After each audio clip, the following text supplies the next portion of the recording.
आज म हजुरहरूलाई एक्सेलमा सिलिङ र फ्लोर फंक्सनको बारेमा भन्छु। हाम्रो सिलिङ र फ्लोर फंक्सनमा दुईटाको हुन्छ, एउटा ceiling.math र एउटा सिलिङ भनेको आफैमा भइहाल्यो र फ्लोरमा चाहिँ floor.math र फ्लोर भनेको आफै भइहाल्यो। अब हामी कुरा गरौँ यसको युज के हो भन्ने कुरा। मसँग एउटा फ्लोट भ्यालु छ 9.56। फ्लोट भ्यालु भनेको चाहिँ त्यस्तो नम्बर जुनमा चाहिँ डेसिमल छ हैन, 9.56 1.2 5.3।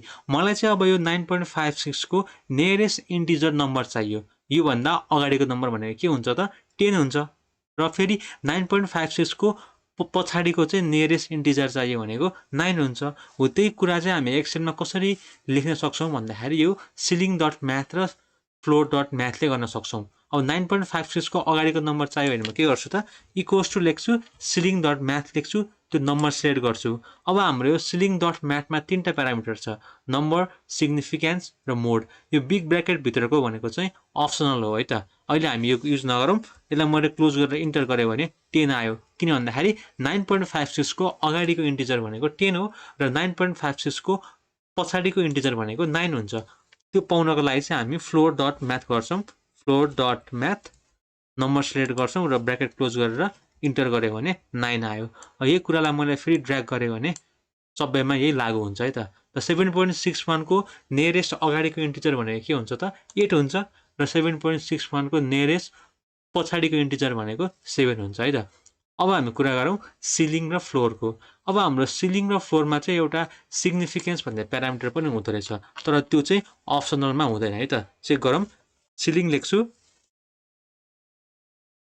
हेर्नु त नम्बर र सिग्निफिकेन्स भन्ने छ। अब नम्बर भनेको त हामीले बुझिहाल्छौँ, तर यो सिग्निफिकेन्स भनेको चाहिँ के हो त? यो भनेको चाहिँ के हो भन्दाखेरि मैले अहिले यसको भ्यालु 4 दिएँ है त। 4 दिएँ भने यो 125 भन्दा अगाडिको नम्बर चाहियो, त्यो नम्बरलाई चाहिँ 4 ले डिभाइड क्लियरली होस्, कुनै पनि रिमाइन्डर नआओस्। त्यो नम्बर चाहिँ कुन हो त भन्नका लागि चाहिँ हामी सिलिङ फंक्सन युज गर्छौं।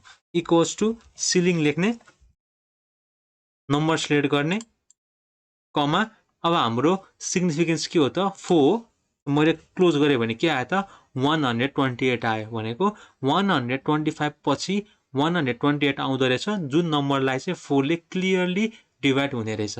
अब मलाई अगाडिको हैन पछाडिको चाहियो भने म के गर्छु फ्लोर लेख्छु, इक्वल्स टु फ्लोर